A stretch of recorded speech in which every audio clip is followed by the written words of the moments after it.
خدا فرماتے ہیں بخاری مسلم میں فرماتے ہیں مجھے قسم ہے اس ذات کی جس نے زمین چیر کے دانہ پیدا کیا ہے، مجھ سے رحمت عالم صلی اللہ علیہ وسلم نے وعدہ فرمایا کہ علی یاد رکھنا تم سے صرف مومن ہی پیار کرے گا، اور جس سینے میں تمہارا بغض ہوگا وہ سینہ مومن کا نہیں منافق کا ہوگا۔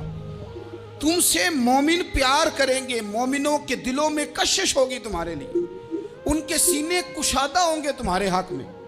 حضرت مولا علی شیر خدا کی محبت، ان کا نام آئے تو دل ٹھنڈا ہو جائے، آنکھوں میں روشنی آئے، چہرہ روشن ہو جائے، تو معنی یہ ہے کہ ایمان مضبوط ہے دل میں۔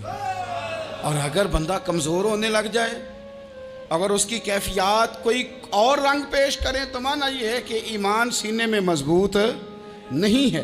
حضرت علی شیر خدا سے حضور کا جو قربت کا تعلق، دیکھیں کچھ لوگ ایسے ہوتے ہیں کہ جن سے قربت ہوتی ہے، آپ نے کبھی دیکھا ہے ہر بندے سے مل کے بندہ رو نہیں سکتا، ہر بندے کو دیکھ کے رونا آتا نہیں، لیکن کچھ لوگوں سے روح ملتی ہے نا کسی کی، تو ویسے کبھی وہ بندے مل جائیں نا، دل کرتا ہے تینوں سامنے بٹھا لاں تے درد پرانے چھیڑاں۔ کچھ لوگ ایسے ہوتے ہیں جن کے ساتھ حضور تشریف فرما ہیں، حضرت علی شیر خدا کہیں گئے ہوئے ہیں، تو محبوب کیا فرماتے ہیں اللہ اس وقت تک میرے پاس حضرت اسرائیل کو نہ بھیجنا جب تک میں علی سے ملاقات نہ کر لوں۔ دعائیں ہو رہی ہیں کہ میری جب تک ملاقات نہ ہو جائے، میرا جانے کا وقت نہ آئے۔ مشکات میں حدیث موجود ہے۔ تو سرور کائنات علیہ السلام کا جو ان کے ساتھ قربت ہے، حضور کا جو ان سے پیار ہے، حضور نے ہر مہاجر کو ایک انصاری کا بھائی بنایا، انصار کے اندر حضور نے بھائی چارہ قائم فرمایا، اور یہ تاریخ کا وہ والا بھائی چارہ ہے جس کی نہ اس سے پہلے کوئی مثال ہے، نہ قیامت تک دوبارہ کوئی مثال دی جا سکتی ہے۔ بھائی جب سگے بھائی جب شادی شدہ ہو جاتے ہیں نا، تو ان کی اپنی اپنی جیبیں ہو جاتی ہیں، اپنی اپنی گفتگو ہو جاتی ہے۔ 6 ماہ کے بچے کے بارے میں بھی وہ کہنے لگ جاتے ہیں میں نے بچوں کا بھی تو کچھ بنانا ہے نا۔ انہیں بالکل اب وہ چیزیں نظر آنی بند ہو جاتی ہیں جس میں والدین اور بہن بھائی شامل ہوتے ہیں، وہ کہتے ہیں میرے بھی تو بچے ہیں۔ لیکن یہ بھائی چارہ مہاجرین اور انصار کا اتنا زبردست اور معنی خیز ہے، حضور نے بھائی چارہ قائم فرمایا۔ سگے بھائیوں کو وراثت دینا مشکل ہوتا ہے، بڑا کہہ رہا ہوتا ہے کمائی تو میں نے کی تھی، چھوٹا کہہ رہا ہوتا ہے کہ باہر تو پہلے میں گیا تھا، جھگڑے، لیکن یہ تاریخ اسلامی کا وہ بھائی چارہ ہے کہ جن میں برادری، قبیلہ، رنگ، نسل، علاقہ ایک نہیں، پر ہزاروں قومیں وجود میں آئیں، دہر میں خشک و تر کے رشتے سے ہم نے بنیاد دوستی رکھی، یاد خیر البشر کے رشتے سے۔ اور اقبال نے جن انداز میں اس مضمون کو بیان کیا ہے وہ انداز ہی نرالا ہے۔ اقبال فرماتے ہیں خاص ہے ترکیب میں قوم رسول ہاشمی، بننے میں کوئی خاص، ان کی ترکیب ہی کوئی خاص ہے۔ حضور نے بھائی بھائی بنا دیا۔ اب بھائی جن کو دینی اسلامی مذہبی بھائی بنایا ہے، وہ دوسرے بھائی کے بارے میں کیا ذہن رکھتا ہے؟ وہ کہتا ہے کہ میرے بھائی میرا کاروبار بھی آدھا تیرا، جائیداد بھی آدھی تیری، چونکہ تو میرا بھائی ہے تو رسی لے کے پیمائش کر لے، میں اپنا گھر بھی بانٹ کے آدھا تجھے دینا چاہتا ہوں۔ جب اس قدر زیادہ لوگوں کی نظریاتی پختگی ہوئی اور لوگ اس قدر زیادہ مزاج رکھنے لگے، تو پھر ایک خاص قربت کا ماحول وہاں نظر آیا۔ پھر وہ جو مہاجر بن کے آئے تھے اور بہت زیادہ جن لوگوں نے جہاد کیا تھا، جد و جہد کی تھی، گھر بار چھوڑے تھے، پھر ان لوگوں کو زیادہ دشواری نہیں ہوئی، زیادہ آزمائش نہیں ہوئی دل لگانے میں اور مدینے میں رہنے میں، بڑی آسانی سے وہ لوگ وہاں رہنے لگے، اور بڑی جلدی ان کا مدینے سے اور اہل مدینہ سے پیار بڑھ گیا۔ تو میرے عزیز بھائیوں، حضور نے ہر انصاری اور مہاجر کو ایک دوسرے کا بھائی بنا دیا، سب کو بنا دیا۔ حضرت علی رہ گئے، اب یہ تو دونوں مہاجر ہیں، حضور بھی مکہ شریف سے آئے ہیں، حضرت علی بھی، بظاہر تو دونوں مہاجر ہیں، اگرچہ ساری زمین کے مالک رسول پاک ہیں، سب کو بھائی بھائی بنا دیا۔ تو اب ہر بندے کو بھائی مل رہا ہے، اور بھائی بڑے پیارے ہوتے ہیں۔ میں کئی دفعہ کہتا ہوں کہ بھائی بڑے پیارے ہوتے ہیں، کچھ قدورتیں دنیاوی طور پر معاذ اللہ دلوں میں آ جاتی ہیں، لیکن بھائی کا درد جو بھائی محسوس کر سکتا ہے وہ بھی دوسرے کو محسوس نہیں ہوتا۔ تو حضرت علی جب کسی کے بھائی نہیں بنائے گئے تو رو ہی پڑے، اتنے دلیر بندے تھے، پر بھائی کی ضرورت بندہ اتنی محسوس کرتا ہے۔ اس کو بھائی سے لگاؤ اتنا زیادہ ہوتا ہے کہ مولا علی رو پڑے، مشکات میں موجود روئے۔ حضور نے فرمایا کیوں روتے ہو؟ عرض کی حضور آپ نے سب کو ایک دوسرے کا بھائی بنایا ہے، میں رہ ہی گیا ہوں، مجھے کسی کا بھائی نہیں بنایا۔ اب وہ آنسوؤں میں لپٹی ہوئی وہ بات حضرت علی نے عرض کی تو محبوب نے فرمایا علی انت اخی فی الدنیا والآخرہ، فرمایا علی تو میرا بھائی ہے، اور نرا دنیا میں نہیں، تو دنیا اور آخرت میں میرا بھائی ہے، تو میرا بھائی ہے دنیا میں بھی اور آخرت میں۔ تو حضرت مولا علی شیر خدا کرم اللہ تعالی وجہہ الکریم کے جو فضائل ہیں، جو ان کے خصائص ہیں، ان کی جو فضیلت کی باتیں، میں نے جیسے کہا کہ انہیں بڑی زیادہ دلچسپی تھی میدان جہاد سے، شوق شہادت ان کا دیدنی تھا۔ ایک موقع پر نبی پاک صلی اللہ تعالیٰ علیہ وسلم نے ارادہ فرمایا کہ حضرت علی کو اپنا نائب بنا کے مدینہ منورہ میں چھوڑ کے جایا جائے۔ محبوب کریم علیہ السلام جب بھی تشریف لے جاتے تھے تو کسی ایک کو نائب بنا کر مدینہ منورہ میں چھوڑ جاتے۔ حضرت عبداللہ ابن مختوم رضی اللہ تعالیٰ عنہ کو بھی ایک دفعہ حضور چھوڑ کے گئے، تو ایک جنگ کے موقع پر محبوب نے حضرت علی شیر خدا سے کہا کہ آپ کو میں اپنا نائب بنا کے یہاں چھوڑ کے جاتا ہوں۔ یہاں لوگ جان چھڑاتے ہیں، کام کا جب وقت آتا ہے، میدان میں نکلنے کا وقت آتا ہے تو جان چھڑاتے ہیں، اور وہ کہتے ہیں کہ باقی سارے کام لے لو، جب وقت مشکل آئے تو پھر ہمیں کام نہ بتاؤ۔ اب مشکل وقت ہے، جہاد میں جانا ہے۔ حضرت مولا علی شیر خدا کرم اللہ تعالی وجہہ الکریم کو حضور نے فرمایا کہ اس دفعہ میرا ارادہ بنا ہے کہ تمہیں چھوڑ کے جاؤں۔ تو حضرت علی کو چھوڑ کے جایا جا رہا ہے، ان کو مدینے میں رہنا ہے، میدان میں نہیں جانا۔ عام آدمی کتنا پسند کرتا ہے کہ میں آرام سے رہوں گا، لیکن حضرت علی کو اتنا شوق تھا میدان جہاد کا، اتنی تڑپ تھی ان کے دل کے اندر کہ عرض کرنے لگے یا رسول اللہ صلی اللہ تعالیٰ علیہ وسلم، رو پڑے، کہنے لگے حضور ساری دنیا میدان میں جہاد کرے گی اور میں یہاں عورتوں اور بچوں کے پاس رہوں گا، میں یہاں عورتوں اور بچوں کے بیچ وقت گزاروں، حضور مجھے لے کے جائیں۔ تو وہاں بھی حضور نے محبت کی بات سمجھائی، فرمایا علی جب حضرت موسیٰ کوہ طور پہ گئے تھے تو اپنے بھائی جناب ہارون کو چھوڑ گئے تھے، تو تم بھی تو میرے لیے اسی طرح ہو نا جس طرح موسیٰ کے لیے ہارون تھے۔ لیکن فرمایا یہ یاد رکھنا میرے بعد نبی کوئی نہیں، حضرت موسیٰ بھی نبی ہیں اور جناب ہارون بھی نبی ہیں علیہم السلام، لیکن وہ انہیں چھوڑ کے گئے تھے، میں تمہیں چھوڑ کے جا رہا ہوں۔ کہ ایک بات اپنے ذہن کے اندر بٹھانا کہ میرے بعد کوئی نبی نہیں آئے گا۔ تو عزیز بھائی حضرت مولا علی شیر خدا کا جذبہ جہاد۔ اچھا پھر میں نے دیکھا ہے جس زمانے میں میں اور آپ رہ رہے ہیں، اس زمانے میں لوگ کمزور ہوتے جا رہے ہیں نفسیاتی طور پر، ڈری ڈری سی باتیں لوگ کرتے ہیں، سہمے سہمے سے جملے بولتے ہیں، اور یہ ہر بندے کا اپنا الگ ڈر ہے۔ دانشوروں نے لکھا ہے کہ غریب آدمی کا ڈر تھوڑا ہوتا ہے، اور جو اونچے عہدے پہ چلا جائے اس کا ڈر، یعنی زیادہ ہاتھ اپوزیشن کے نہیں بندے ہوتے، حکومت کے بندے ہوئے ہوتے ہیں۔ لوگوں کو ساتھ لے کے اپوزیشن نے نہیں چلنا ہوتا، حکومت نے چلنا ہوتا ہے۔ تو حکومت میں جب لوگ ہوتے ہیں تو ان کے اندر کمزوری آ جاتی ہے، جب آپ بڑے عہدے پہ چلے جاتے ہیں تو آپ کی مجبوریاں بھی بڑی ہو جاتی، ہر آدمی کہیں نہ کہیں کمزور پڑتا ہے۔ اور ہمارے ہاں تو لوگ ذرا بیمار ہو گئے تو گئے، اور آج کل جو سب سے بڑا مسئلہ ہے وہ یہ ہے کہ لوگ کیا کہیں گے، اور لوگوں نے بڑے بڑے لوگوں کو پاگل کر دیا ہے، بڑے بڑے لوگوں کو۔ ہمارے علماء نے ایک بات لکھی ہے کہ ایک دفعہ نا ایک استاد صاحب سبق پڑھانے کے لیے آئے تو طالب علموں نے ارادہ کیا کہ آج استاد جی کو بیمار کرنا ہے۔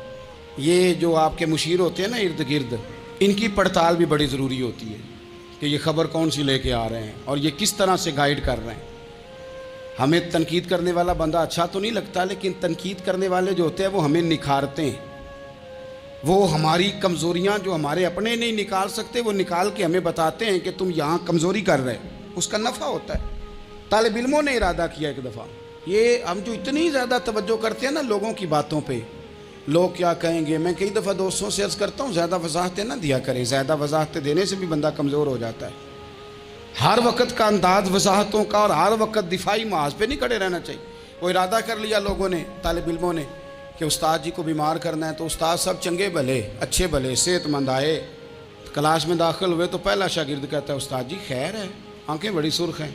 میں چل دوڑ جا بیوقوف آدمی، میں بالکل ٹھیک ہوں، چل کلاس میں بیٹھ چل۔ تھوڑا سا آگے گئے تو دوسرا شاگرد، انہوں نے اب 10-15 نے ارادہ کیا ہوا تھا، دوسرا کہنے لگا خیریت ہے، بڑے کمزور کمزور لگ رہے ہیں۔ اس نے کہا میں بالکل ٹھیک ہوں، کمزور کو چل دوڑ جا اپنا کام کر۔ وہ تیسرے کے پاس گئے تو کہنے لگا استاد صاحب خیر ہے، آپ کے تو مجھے ہاتھ بھی کامتے دکھائی دے رہے ہیں۔ اس نے کہا اچھا واقعی؟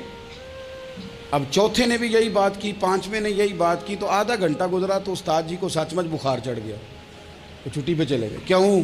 باتوں پہ توجہ ہے نا، لوگوں کے سامنے ہم لوگوں کی باتوں کے مطابق اپنے معاملات کو ترتیب دیتے ہیں نا۔ کچھ لوگ سوشل میڈیا دیکھ کے نظریہ قائم کرتے ہیں، کچھ ہوا دیکھ کے نظریہ قائم کرتے ہیں۔ وہ قائد اعظم محمد علی جناح کی ایک بات نہیں بھولتی کہ انہوں نے کہا تھا، ہندو لیڈر جو تھا جس کو لوگ گاندھی کہتے تھے، اس سے کہا تھا تیری اور میری سیاست میں فرق ہے، تو لوگوں کا رجحان دیکھ کے فیصلہ کرتا ہے اور میں، قائد اعظم کہنے لگے، میں فیصلہ کر کے لوگوں کا رجحان ادھر کر دیا کرتا ہوں۔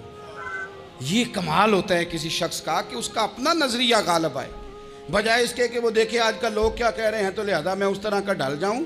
لوگ تو ایک وقت کے لیے کچھ کہتے ہیں، پھر اگلے 4 گھنٹوں میں کچھ اور کہتے ہیں۔ حضرت مولا علی کے مزاج میں استقامت ہے، اور جو لوگ جو بہت زیادہ پراپوگنڈا کرتے ہیں اور بہت زیادہ کسی کے بارے میں بات کرتے ہیں، ان کا وہ مزاج نہیں، ان کی وہ طبیعت نہیں، وہ اپنے حساب سے فیصلہ کرتے۔ ایک شخص تھا عمر بن عبد ود، 90 سال کا بوڑھا، لیکن جب تلوار لے کے میدان میں آتا تھا تو 1000 آدمی کے مقابلے میں لڑتا تھا، اور لوگ جگہ جگہ یہ کہتے تھے تو اس طرح ہے جس طرح عمر بن عبد ود لوگوں کو ڈراتا ہے، تو اس طرح ہو گیا۔ یہ اس کے ارد گرد کے لوگ اس کی مثالیں دیتے تھے۔ جنگ خندق جب ہو رہی تھی تو یہ مقابلے میں آ گیا، تو حضرت علی المرتضیٰ شیر خدا کرم اللہ تعالی وجہ الکریم بھی تشریف فرما تھے۔ اب پورے عرب کے اندر اس کے بارے میں یہ کہا جاتا تھا کہ اس سے نہ لڑو، وہ تو خونخوار ہے، وہ تو درندہ ہے، وہ تو جنگلی شیر کی طرح آتا ہے، وہ تو کاٹ کھانے کو دوڑتا ہے، اس سے کون لڑے؟ ایک خیال تھا۔ اور وہ پراپوگنڈا بعض اوقات اتنا زیادہ کسی کے بارے میں ہوتا ہے کہ ذہن میں، بچے لوگ آتے ہیں نا بچہ دم کرانے کے لیے تو کہتے ہیں پیر صاحب بڑا ضدی ہے، کسی کی بات نہیں مانتا، باقی بچے ٹھیک تھے، یہ تو بڑا ہی نالائق نکل آیا ہے۔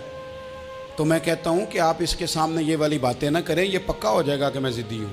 تو آپ ذہن بنا رہے ہیں اس کا کہ تو اس طرح کا ہے۔ ذہن بنا دیا لوگوں نے کہ عمر ابن عبد ود کے مقابلے میں کوئی نہیں آ سکتا۔ خندق میں یہ آیا، اس نے للکارا مسلمانوں کو، آؤ وہ تمہاری جنت کدھر ہے جس کے بارے میں تم کہتے ہو کہ ہم شہید ہوں گے، تو آؤ میرے مقابلے میں نکلو۔ جب اس نے پہلی دفعہ للکارا تو ابھی بات ختم نہیں ہوئی تھی کہ مولا علی تلوار لے کے اللہ اکبر کہتے کھڑے ہو گئے۔ حضور نے فرمایا بیٹھ جاؤ، حضرت علی پھر بیٹھ گئے۔ وہ پھر پکارا اٹھو کوئی میرے مقابلے میں، تو مولا علی شیر خدا پھر کھڑے ہو گئے، پھر کھڑے ہو گئے۔ حضور نے فرمایا بیٹھ جا۔ ایک شخص نے کہا علی یہ عمر بن عبد ود ہیں، فرمایا مجھے پتہ ہے۔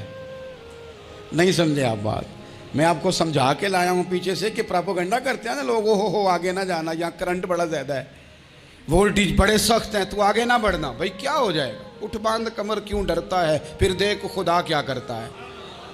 حضرت علی تیسری دفعہ اس نے کہا نا ہے کوئی، تو حضرت علی پھر اٹھے۔ اب تو رسول پاک صلی اللہ تعالی علیہ وسلم نے تھپکی دی۔ بعض جگہ یہ ہے کہ حضور نے خود تلوار تھمائی، سر پہ امامہ باندھا، اور حضور نے فتح یابی کی دعا فرمائی۔ حضرت علی گھوڑے پہ بیٹھے نکلے، اور جب اس کے سامنے گئے تو جا کے کہنے لگا میرا پتہ ہے۔ حضرت علی فرمانے لگے تو اپنا چھوڑ، میرا پتہ ہے تجھے، مجھے تو جانتا ہے۔ کہنے لگا میں 1000 کے مقابلے میں اکیلا لڑتا ہوں۔ حضرت علی شیر خدا فرمانے لگے پتہ نہیں تو کن سے لڑتا رہا ہے، جانے وہ کون ہے جن سے تو لڑتا رہا ہے، وہ کون 1000 تھے جو تیرے مقابلے میں آتے تھے، پتہ نہیں۔ تو کہنے لگا میرا نام میری ماں نے عمر بن عبد ود رکھا ہے۔ فرمایا چھوڑ تو، میری ماں نے میرا نام حیدر رکھا ہے۔ کہنے لگا تیری عمر چھوٹی ہے، کوئی بڑا لا۔ فرمانے لگے یہ تو جب پنجے میں پنجہ ملے گا تو پتہ چلے گا عمر کس کی چھوٹی ہے، ابھی تو کہانیوں سے متاثر کرنا چاہتا ہے، تو چاہتا ہے کہ تو پریشر ڈالے اور میں تیری بات سنوں، تو مقابلے میں آ، ڈینگے نہ مار، کہانیاں نہ سنا، دیواریں ہلتی رہتی ہیں اور در کانپ جاتا ہے۔ علی کا نام سن کے اب بھی خیبر کانپ جاتا ہے۔ تو مقابلے میں آ، تو باتیں بنا رہا ہے، کہانیاں سنا رہا ہے۔ وہ کہنے لگا تو بچہ ہے، میں چاہتا نہیں تیرا خون بہاؤں۔ تو حضرت علی کہنے لگے میں بڑے دن سے پریشان ہوں کہ کسی بے ایمان کا خون بہایا کیوں نہیں، میرا بڑا دل کر رہا ہے تیرا خون بہاؤں۔ اس نے بڑی زوردار ضرب لگائی،